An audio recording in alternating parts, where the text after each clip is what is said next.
എല്ലാവരും play store use ചെയ്യാറില്ലേ? അത് പിന്നെ ചോദിക്കാനുണ്ടോ? പ്ലേ സ്റ്റോറിൻ്റെ ആപ്ലിക്കേഷൻ അപ്ഡേറ്റ് ചെയ്യാനും എല്ലാത്തിനും ഉപയോഗിക്കുന്നുണ്ട്. എന്നാൽ ആവശ്യമില്ലാത്ത അനാവശ്യ പരസ്യങ്ങൾ പ്ലേ സ്റ്റോറിൽ അങ്ങനെ വിവിധ സോഷ്യൽ മീഡിയ എല്ലാത്തിനും തന്നെ വരുന്നുണ്ട്. അത് പ്ലേ സ്റ്റോറിൽ ഒറ്റ സെറ്റിങ്സ് ഓഫ് ചെയ്ത് വെച്ചാൽ ഒഴിവാക്കാൻ അത് സാധിക്കും. അപ്പോൾ അതെങ്ങനെയാണെന്നാണ് ഞാൻ ഇന്നത്തെ ഈ വീഡിയോയിൽ പറയുന്നത്. വെൽക്കം ബാക്ക് ടു ദേവരി യൂട്യൂബ് ചാനൽ. വീഡിയോ ആദ്യമാണെങ്കിൽ ചാനൽ സബ്സ്ക്രൈബ് ചെയ്യുക, ലൈക്ക് ചെയ്യുക, ഇഷ്ടപ്പെടും ഫോളോ ചെയ്യുക. സബ്സ്ക്രൈബ് ചെയ്യുമ്പോൾ തൊട്ടടുത്തുള്ള ബെല്ലിലേക്കാണ് ഓൺ ചെയ്ത് അതിലാണെന്ന് ആവശ്യപ്പെടുത്തുക.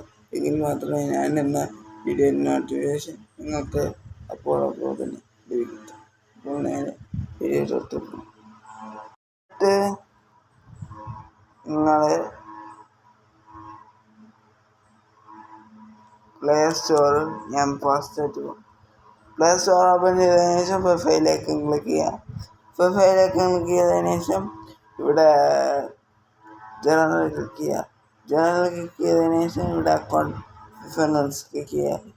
ഇവിടെ മിക്ക ഉള്ളവർക്കും ഇത് ഓണായിരിക്കും, അതിനെ ഓഫ് ചെയ്ത് കൊടുക്കുക. ഇത് കാരണമാണ് നിങ്ങൾക്ക് പരസ്യം കയറി വരുന്നത്. അതിനുശേഷം ഹിസ്റ്ററി ക്ലിയർ ചെയ്ത് കൊടുക്കുക.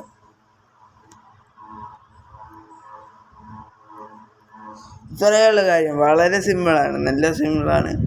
അപ്പോൾ അടുത്തൊരു വീഡിയോ നാളെ വരാം. അതുവരേക്ക് ചാനൽ സബ്സ്ക്രൈബ് ചെയ്യാത്ത സബ്സ്ക്രൈബ് ചെയ്യുക, ലൈക്ക് ചെയ്യുക, ഇൻസ്റ്റാഗ്രാം ഫോളോ ചെയ്യുക.